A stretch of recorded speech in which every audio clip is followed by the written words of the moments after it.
आइए मिलकर थोड़े समय के लिए, अभी समय है हमारे पास, कि प्रभु के वचन में हम लोग जाएंगे और आज कुछ खास बातें हैं जो परमेश्वर के वचनों में से हम लोग देखेंगे। ठीक है, बाइबल में से नए नियम की पुस्तक को खोलेंगे और उसके दूसरे अध्याय को हम लोग निकालेंगे। यूहन्ना रचित सुसमाचार का दूसरा अध्याय। ठीक है, यूहन्ना रचित सुसमाचार का दूसरा अध्याय। ठीक है, और इसका 1 वचन से लेकर हम लोग थोड़ा सा पढ़ेंगे 11 वचन तक। ठीक है, सॉरी 12 तक हम लोग पढ़ेंगे। इसका 2 अध्याय और इसका 1 वचन से लेकर हम लोग 12 वचन तक पढ़ेंगे। और इस वचन के अंदर हम कुछ बातें हैं जिनको हम लोग जिनके ऊपर आज लोग मनन करेंगे और देखेंगे कि परमेश्वर जो है आज इन वचनों के द्वारा हम सबों से क्या बोलता है और क्या बातचीत करता है। ठीक है, हालेलुया। थोड़ा सा जोर से मिलकर बोलेंगे हालेलुया, हालेलुया। मैंने हल्का हो गया ना, कोई बात। ठीक है, हम इस वचन को पढ़ेंगे और आप ध्यान रखना, बाइबल के अंदर 4 सुसमाचार हैं और 4 सुसमाचार में से मत्ती, मरकुस, लूका और यूहन्ना ये चौथा सुसमाचार है जो कि बहुत ही महत्वपूर्ण सुसमाचार है, क्योंकि ये 4 सुसमाचार यीशु मसीह के विषय में बताते हैं।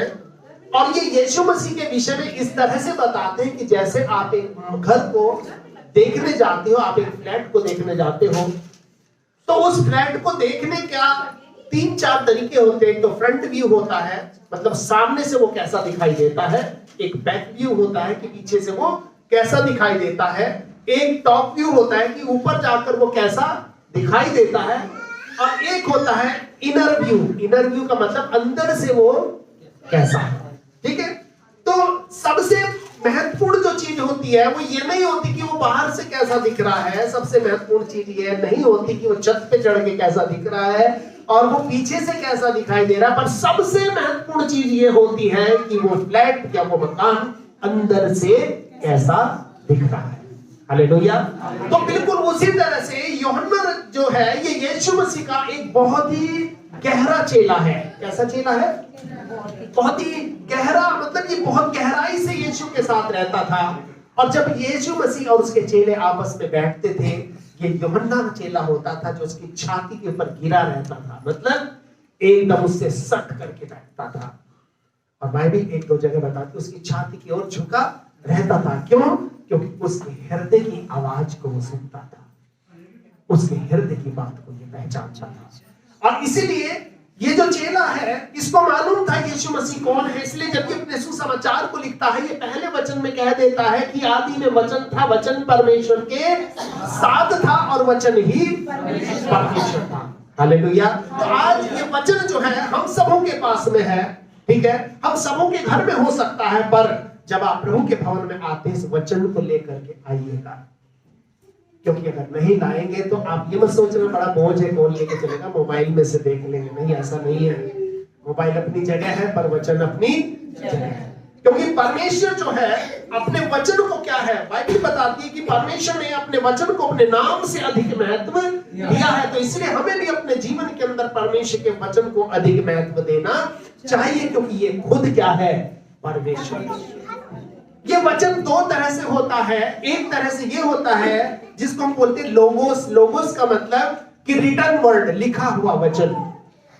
एक होता है रेमा। रेमा का मतलब कि आप इसको पढ़ करके क्या समझे, वो क्या होता है, रेमा। और परमेश्वर के वचन को दुनिया पढ़ रही है, लेकिन परमेश्वर का वचन सभी लोगों से अलग अलग बात करता है, अलग अलग परिस्थितियों में परमेश्वर से बात करता है। तो इसीलिए जब हम इस वचन को पढ़ते हैं, इस दूसरे अध्याय में हम लोग आते हैं, तो इस दूसरे अध्याय में एक पहला आश्चर्य कर्म है। और ये पहला आश्चर्य कर्म यीशु मसीह ने क्या किया कि यीशु मसीह ने दाखरस को, पानी को जो है क्या बना दिया, दाखरस बना दिया। अब आप कहोगे कि एक आश्चर्य कर्म किया, शुरुआत ही कहां से कर दी, बताओ। इसने तो पानी को दाखरस, किसी अंधे को आंखें दे देता, किसी मुर्दे को जिंदा कर देता, कोई और दूसरा काम कर देता, लेकिन यीशु मसीह ने यही आश्चर्य कर्म पहले क्यों कर दिया। तो इसके पीछे एक राज है जो मैं थोड़ा सा आपको बताऊंगा। तो हम थोड़ा सा इसको जो है पहले, सबसे पहले हम लोग पढ़ देंगे पहले वचन से 12 वचन तक, कोई भी जिसको मिल जाए हम इसको पढ़ेंगे। फिर तीसरे दिन गलील के काना में किसी का विवाह था। हाँ, तीसरे दिन। कौन से दिन, तीसरे दिन गलील के काना में किसी का विवाह था। आगे, यीशु की माता भी वहाँ थी। और यीशु की माता भी वहाँ थी। यीशु और उसके चेले भी उस विवाह में निमंत्रित थे। और माता के अलावा यीशु मसीह और उसके चेले भी क्या थे, इनवाइटेड थे, निमंत्रित थे। जब दाखरस घट गया, और लिखा है जब दाखरस घट गया, तो यीशु की माता ने उससे कहा, और उसकी माता ने उससे कहा, उनके पास दाखरस नहीं रहा, कि उनके पास दाखरस नहीं रहा। अब देखो, ये इस्राएल के अंदर क्या एक शादी हो रही है। वहां की शादी में दाखरस जो होता था वो ऐसे होता था जैसे हमारे यहाँ कोल्ड ड्रिंक होता है, ठीक है, या हमारे यहाँ जैसे एक तरह से एक मेन जो चीज है, जैसे हमारे यहाँ कोई भी मेहमान आता है तो हम उसको क्या पिलाते हैं, चाय तो पिलाते हैं। हमारे यहाँ चाय बहुत है। अगर आपके घर में 4 मेहमान आ जाए, पता चला 2 मेहमान और आ गए और आपके पास चाय क्या हो गई, खत्म हो गई, और सबने झूठी भी कर ली। अब ये भी नहीं हो सकता कि थोड़ी थोड़ी सब में से डाल सको, तो क्या होगा, अगर आपके पास दूध चीनी पत्ती नहीं है, आप चाय बना नहीं सकते हो, तो ये आपके लिए एक बड़े शर्म की क्या होगी, बात होगी, इज्जत की बात होगी। क्योंकि ये क्या था, ये शादी का त्योहार था। और शादी में तो 2-4 लोग ऐसे होते हैं, जिसमें खास तौर से फूफा जी होते हैं, तो सिर्फ यही ढूंढते रहते हैं कि कहां से कमी निकाली जाए। मेरी बात का कोई बुरा न मानना, अगर कोई हो तो वो सिर्फ ये सोचते हैं, वो नजर रखते हैं कि कहां से कमी निकाली जाए, किसमें कमी निकाली जाए। कुछ मेहमान सिर्फ इसीलिए होते हैं कि वो कमियों को ढूंढते हैं, और बहुत कुछ कम लोग होते हैं जो सॉल्यूशन को ढूंढते हैं। हालेलुया। तो इसलिए यहाँ पर लिखा है कि जब दाखरस घट गया तो क्या हुआ, यीशु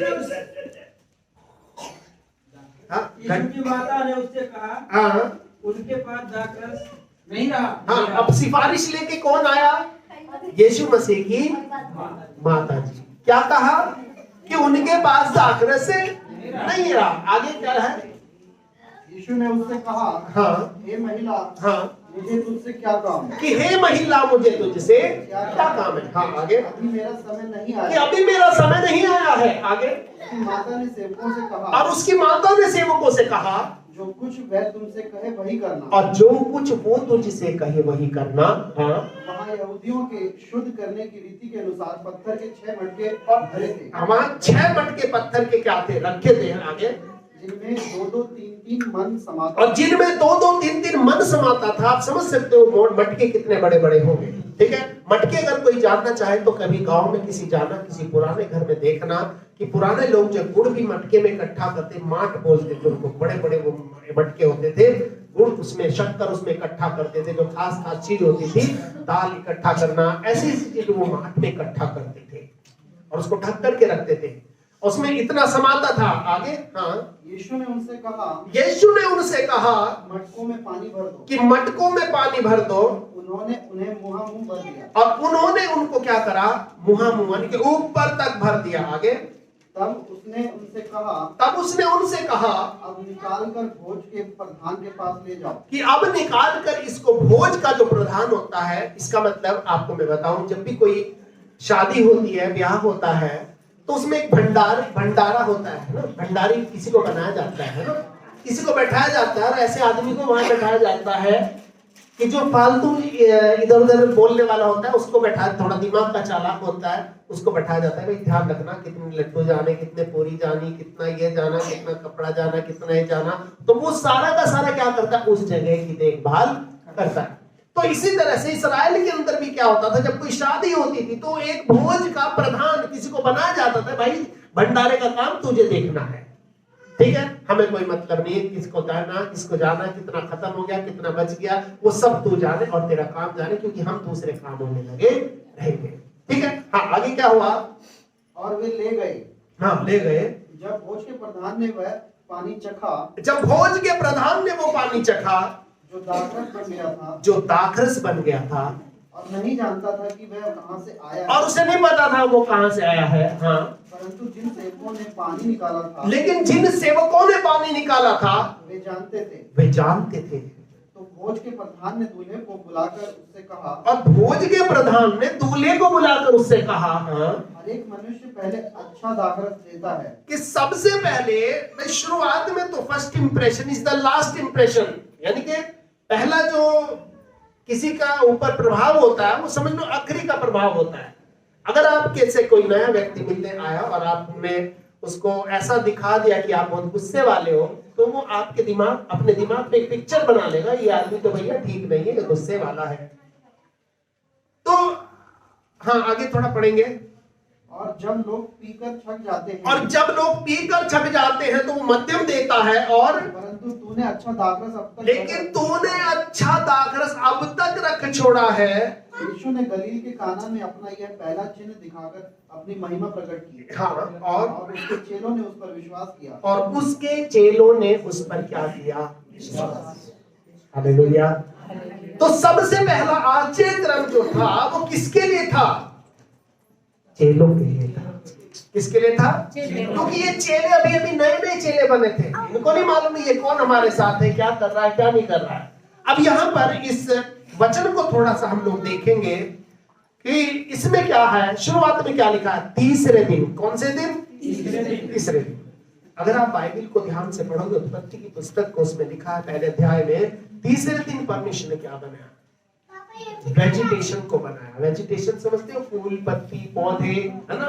इंसान के लिए जितनी भी हर्ब्स थी, जितनी भी जड़ी बूटियां या उनके साग पात, जो भी पृथ्वी में से उगता है, उन सब चीजों को परमेश्वर ने कौन से दिन बनाया? तीसरे दिन। ठीक है। और उसके बाद उसने सबसे आखिर में किसको बनाया? कौन से दिन बनाया? 7 दिन परमेश्वर ने काम किया, तो आदमी को किस दिन बनाया? छठे दिन बनाया। छठे दिन आदमी को बनाने से पहले परमेश्वर ने उसके जरूरत की सारी चीजों को पहले से बना दिया। हालेलुया। तो आप इस बात को ध्यान रखें, इस दुनिया में इससे पहले कि आप आए, इस दुनिया में इससे पहले कि आप आए, इससे पहले कि आपका कोई बच्चा दुनिया में पैदा हो, परमेश्वर ने उसकी जरूरतों को उससे पहले बना करके रख दिया है। अब वो किसी के भी द्वारा पूरी हो सकती है। हालेलुया। और इसलिए आपको और मुझको चिंता करने की कोई जरूरत नहीं है। और इसलिए इसमें लिखा तीसरे दिन, on the third day there was a marriage in Cana. इसमें लिखा है कि काना के अंदर एक विवाह था। और ये काना कहां था? ये गलील में था, जहां यीशु मसीह का जगह थी, जहां पर यीशु मसीह पैदा हुआ था। आगे क्या लिखा है कि यीशु की मां भी वहां पर थी, पड़ोस का मामला था। इसके बाद वह और उसकी माता और उसके भाई और उसके चेले कफरनहूम की गए। उसके बाद क्या हुआ? उसके चेले भी कहां थे? वहां पर थे, और यीशु मसीह भी वहां पर इनवाइटेड थे। ठीक है। इसका मतलब कि कई बार ये शादी थी, कई बार हम सोचते हैं कि शादी का माहौल है, अच्छा माहौल है। हमारे जीवन में भी कई बार ऐसा चलता है, सब कुछ बढ़िया बढ़िया चलता रहता है, सब कुछ अच्छा चलता रहता है, अचानक से कुछ होता है।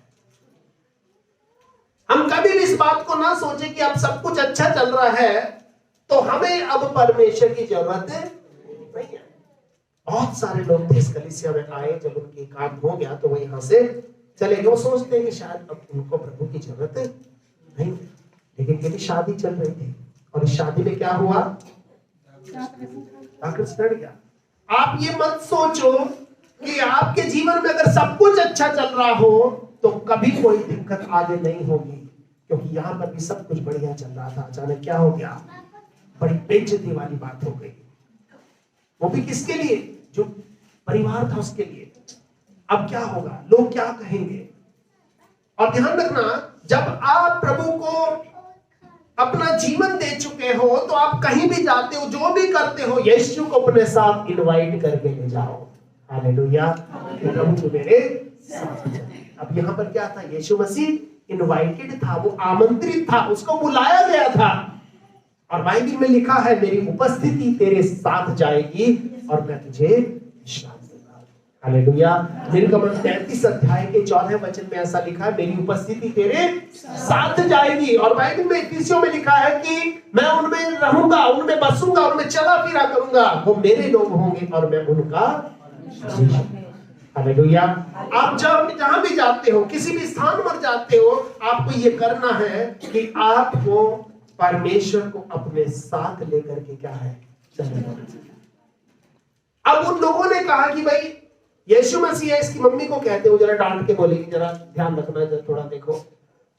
अब उन लोगों ने सोचा कि शायद इसके पास 12 चेले वैसे घूम रहे हैं, एक काम करेंगे, बाहर से बाजार से जाके भाग के लेकर के आ जाएंगे, है ना।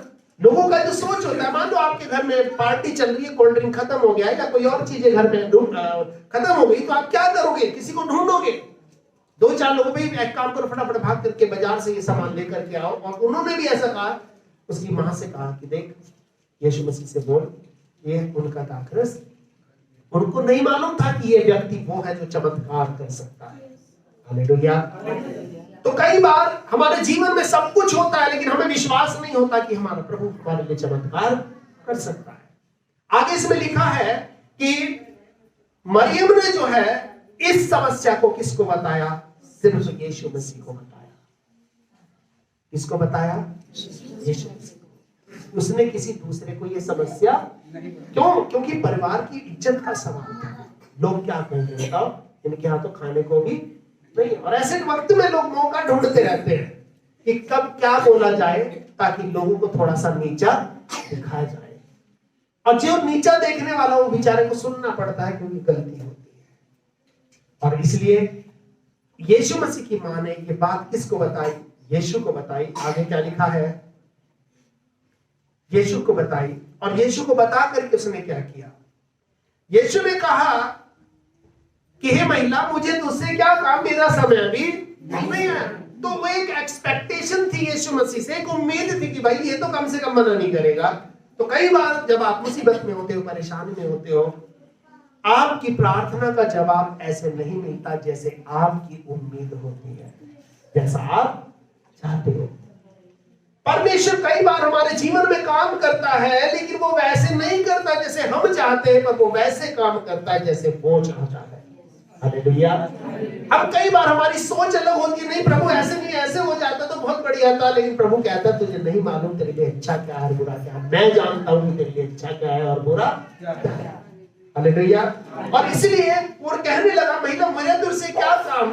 लेकिन आगे इसमें एक बात हम यहां देखते हैं, इस परिवार ने अपनी समस्या को यीशु की मां से कहा और उसकी मां ने सिर्फ यीशु को बताया। अगर ये समस्या किसी और को बताती तो लोगों में बात खुल जाती और लोग उस परिवार पर हंसने लगते।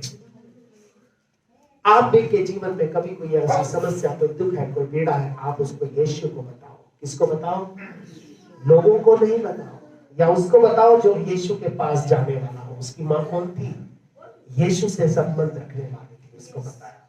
और उसकी मां ने क्या किया, अपने बेटे के पास गई। और इसीलिए आगे हम यहां पर पढ़ते हैं कि उसको वो उत्तर नहीं मिला जो वो चाहती थी, लेकिन यीशु मसीह ने इस बात का जवाब दिया। ठीक है, यीशु मसीह ने इस बात का जवाब दिया। हाँ, थोड़ा सा इसको पढ़ेंगे हम आगे से। अभी मेरा समय नहीं आया। हाँ। उसकी माता ने सेवकों से कहा, हाँ। जो कुछ वह तुमसे कहे। हाँ, ये कौन से वचन में लिखा है? 5वें वचन में लिखा है। क्या लिखा है? उसकी माता उसकी माता ने यीशु से कहा कि जो कुछ वो तुमसे कहे वही करना। ध्यान रखना, उसकी माँ ने कहा ठीक है भाई, कोई बात नहीं, मैंने उसको बता दिया, मेरा काम था उसको बता दिया, अब तुम्हें वो करना है जो वो कहता है। इसका मतलब तुम्हें उसकी आज्ञा को मानना है। आगे क्या लिखा है? हाँ, वहाँ यहूदियों को शुद्ध करने की रीति के अनुसार पत्थर के 6 मटके धरे थे। 6 मटके रखे थे। आगे, जिनमें दो तीन मन समाता था। हाँ। यीशु ने उनसे कहा, मटकों में पानी भर दो। हाँ, किससे कहा? चलो से नहीं कहा। किससे कहा? जो वहां पे नौकर चाकर लगे हुए थे उनसे कहा कि मटकों में क्या भर दो? पानी भर दो। अब ध्यान रखना, यीशु ने कहा और उन्होंने कर दिया। उन्होंने सवाल नहीं किया, आज्ञा को माना। उसके प्रति क्या रहे? नम्र रहे और दीन रहे। हम जैसा आदमी होता तो हम कहते हैं पागल वाली बातें कर रहे हो, हैं? चाहिए तो कि बाजार से जाओ, सामान ला करके रखो इसमें, तुम उल्टा काम कह रहे पानी भर दो, देखो खुद भी पिटोगे और हमें भी पिटवाओगे। तो कई बार परमेश्वर वैसे काम नहीं करता जैसे हम चाहते हैं, पर परमेश्वर उससे भी बेहतर काम करता है जैसे हम चाहते हैं। हालेलुया। आपके मेरे जीवन के अंदर कई बार सब कुछ बहुत बढ़िया चल रहा होता है, कई बार सब कुछ बड़ा बढ़िया चल रहा होता है, लेकिन ऐसे वक्त में कई बार कोई ना कोई ऐसी परेशानी खड़ी हो जाती है जो बात हमारे इज्जत में आ जाती है, और ऐसी बात को पूरा करने के लिए कौन? परमेश्वर हमारी मदद करता है। ठीक है, हाँ, आगे थोड़ा सा पढ़ेंगे। उन्होंने उन्हें मुँह भर दिया, और उन्होंने उनको मुँह भर दिया। इसका मतलब कि उन्होंने यीशु मसीह की क्या किया? आज्ञा को मान लिया। आज प्रभु का वचन हमसे जो कहता है, हम प्रभु की आज्ञा को क्या करें? माने। प्रभु की आज्ञा अगर हम माने, और कई बार जब हम प्रभु की आज्ञा मानते हैं तो एक सवाल, कई बार क्योंकि आज्ञा पालन में बहुत सारे सवाल होते हैं। आज आप बच्चे से कहोगे चल बेटा 1 गिलास पानी लेके आओ, तो बच्चा एकदम से कहेगा क्यों लेके आऊं, किसके लिए लेके आऊं, कितना लेके आऊं, ठंडा लेके आऊं, गर्म लेके आऊं, क्योंकि आज्ञा पालन करने के लिए बहुत सारे सवाल आपके मन में खड़े हो जाएंगे। और अगर आप चुपचाप आज्ञा को मानेंगे तो ध्यान रखना, परमेश्वर आपके जीवन को आशीष देगा। हालेलुया। क्योंकि चिन्ह और आपके जीवन का चमत्कार, आपके जीवन की आशीष जो है वो आपके आज्ञा पालन के अंदर छिपी हुई है। अगर आप किसी की आज्ञा को नहीं मानोगे तो आपके जीवन में कभी चमत्कार या चिन्ह होने वाला नहीं है। अगर आप आज्ञा को मानोगे तो आपके जीवन में चमत्कार होंगे। सवाल नहीं करना, क्योंकि परमेश्वर से लोग क्या करते हैं, कई बार वो कह सकते थे आप पागल हो क्या, तुम पानी भरवा रहे हो। आगे क्या लिखा है? हाँ। तब उसने उनसे कहा, अब निकाल कर भोज के प्रधान के पास ले आओ। अब एक काम करो, थोड़ा सा निकालो, और ये जो भोज का प्रधान है, जो भंडारी है, जो भंडारा जिसके हाथ में सौंप रखा है, उसको जा करके इसको चेक करा के आओ। हाँ, आगे। और वे ले गए। और लिखा है वो नहीं ले गया, लिखा है वे ले गए। बहुत सारे लोग, सबकी आंखें शायद घबराई हुई थी, सबके मन में सवाल थे लेकिन पूछ नहीं पा रहे थे। यीशु ने कहा कि ले जाओ तो ले जाओ। हो सकता है जब ले जा रहे हो कि हाथ कांप रहे हो कि आज तो थप्पड़ लगना ही लगना है। नौकर भी बेचारे, उनको डांट करके रखा जाता था, मारपीट कर रखा जाता था। वो लेकर के गए, लेकिन उनको मालूम था कि भले हमारे हाथ में कुछ हो, हमारे घड़े में पानी हो, हमें मालूम है ये क्या है, लेकिन वो परमेश्वर जिसने हमें भेजा है वो बहुत सामर्थी परमेश्वर है। हालेलुया। आगे इसमें लिखा है कि जब वो, हाँ, क्या लिखा है? जब भोज के प्रधान ने वह पानी चखा, जब भोज के प्रधान ने वो पानी चखा तो जो दाखरस बन गया था, हाँ, और नहीं जानता था, हाँ, कि वह कहाँ से आया है। उसको नहीं मालूम ये कहाँ से आया है और ये पानी क्या बन गया था। यानी कि ये आश्चर्य कब हुआ, जब उसके चेलों ने क्या मांगा, चेलों ने क्या माना? आज्ञा को माना। हालेलुया। आज कई बार जब हम अपने जीवन में इस दुनिया में रहते हैं, हमें अपने बड़ों की आज्ञा को मानना चाहिए, हमें अपने बड़ों के कहे को कर देना चाहिए, सवाल नहीं करना चाहिए। आज अगर माँ बाप बच्चों से कहते बेटा चल ये चप्पल यहाँ से उठा के वहां रख ले, तो बच्चे कहते हैं यहाँ क्या दिक्कत है। अगर माँ बाप कहते बेटा काला शर्ट नहीं पहनो पीला पहन लो, इसमें क्या दिक्कत है। आज बहुत सारे लोग सवाल खड़े करते हैं, इसीलिए जीवन में से आशीषें खत्म होती जा रही हैं।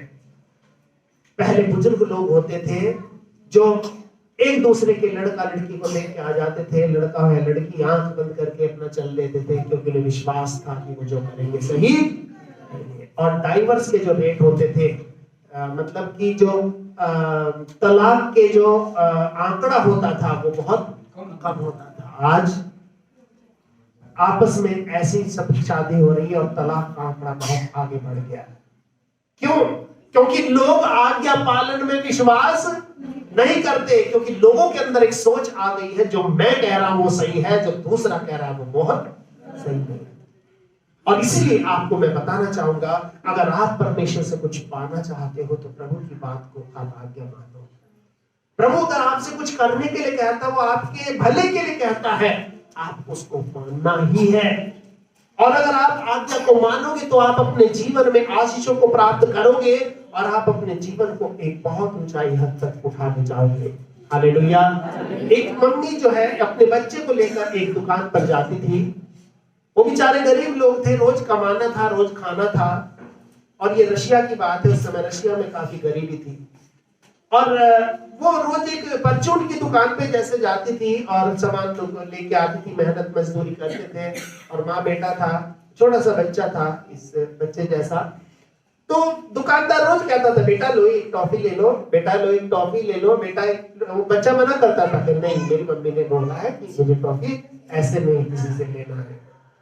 रोज बोलता था। काफी समय हो गया, 3-4 महीने हो गए। एक दिन उसकी मम्मी ने कहा बेटा ले लो, अंकल दे रहे हैं तो ले लो।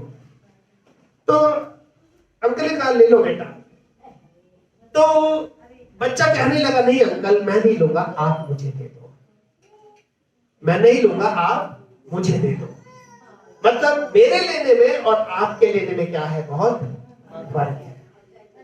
उसके बाद उस बेचारे दुकान वाले ने अपने हाथ की मुट्ठी को भरा और बहुत सारी टॉफियां निकाल करके बच्चे के हाथ में दे दी। और बच्चे ने अपने दोनों हाथ फैलाए और उनमें क्या ले ली, टॉफियां ले ली। दोनों जेबें अपनी क्या कर ली, भर ली। उसकी माँ ने रास्ते में सवाल पूछा कि पागल है क्या, जब वो अंकल तुझे दे रहे थे तूने क्यों नहीं लिया? नहीं, जब अंकल कह रहे थे तुझे टॉफी लेना था तूने क्यों नहीं ली? उसको मालूम था कि माँ अगर मैं लेता तो मैं एक ही उठाता, और अगर अंकल ने मुझे दिया तो बहुत सारा दे दिया। हालेलुया। तो इसका मतलब अगर आप अपनी मर्जी से कुछ उठाओगे तो थोड़ा ही उठाओगे, लेकिन अगर आप प्रभु की मर्जी से कहोगे प्रभु जो तेरी इच्छा हो मेरे जीवन में तू कर, तो बहुत सारा आप उठा पाओगे। हालेलुया। और इसलिए प्रभु के वचन में यहाँ पर लिखा है कि ये जो इस समय की जो परिस्थिति थी, ये एक ऐसी परिस्थिति थी जिसमें सब लोग बेफिक्र थे। सब लोग क्या थे, जब शादी का माहौल होता है तो सब लोग क्या होते हैं, बेफिक्र हो जाते हैं। लोग अपनी होश खो बैठते हैं। लोगों को पता नहीं होता कौन सा गाना बज रहा है, हम क्या नाच रहे हैं। पहले भी मैंने आपको बताया, सब लोग गाते हैं ना गाना आज मेरे प्यार की शादी है। इतना लोग मगन होते हैं कि लड़के की बहन, लड़के की बुआ, लड़के की दादी, नानी, मौसी जो भी होती है सब यही कहते हैं हाथ उठाकर आज मेरे। क्यों? क्योंकि वो माहौल ऐसा होता है, उस समय उन्हें ये नहीं पता होता हम क्या कर रहे हैं, क्या गा रहे हैं। वो सिर्फ मगन होते हैं, मस्त होते हैं अपनी मस्ती में। लेकिन ध्यान रखना, ऐसे ही वक्त में एक समस्या आकर के खड़ी हो जाती है। और ये समस्या कई बार ऐसी आती है जो शैतान हमारे जीवन में कई बार ऐसी चीजें लाता है। कई बार जब सब कुछ अच्छा चल रहा होता है, सब कुछ हमारे जीवन में बढ़िया चल रहा होता है, ऐसे वक्त में जो है शैतान काम करता है। और ये क्या, शादी हो रही थी, सब कुछ बढ़िया चल रहा था, लेकिन सबसे बड़ी बात यह है कि क्या आपने अपने जीवन में आज यीशु मसीह को सुबह इनवाइट किया है या नहीं किया? अगर यीशु मसीह वहां पर है तो आपकी समस्या का सॉल्यूशन है। अगर यीशु वहां नहीं है तो आपकी समस्या का हल नहीं है।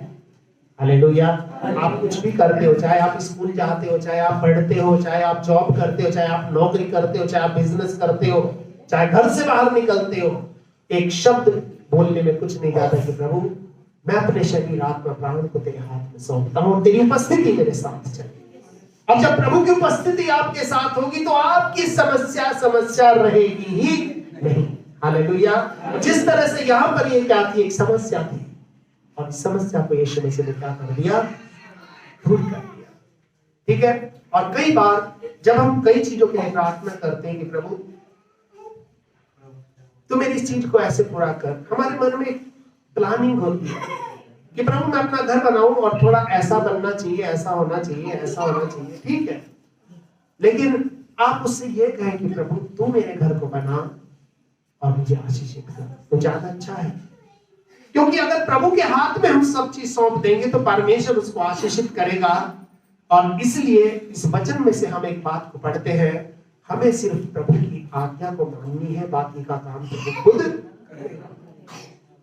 उस 38 साल के आदमी ने जो पड़ा हुआ था, कहां पर 38 साल से पड़ा हुआ था, यीशु उसके पास आया, कहने लगा तो क्या चाहता मैं तेरे लिए करूं।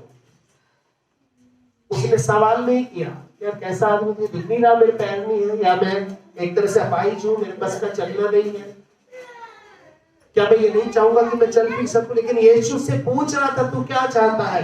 उसने कहा मेरे पास कोई आदमी नहीं है।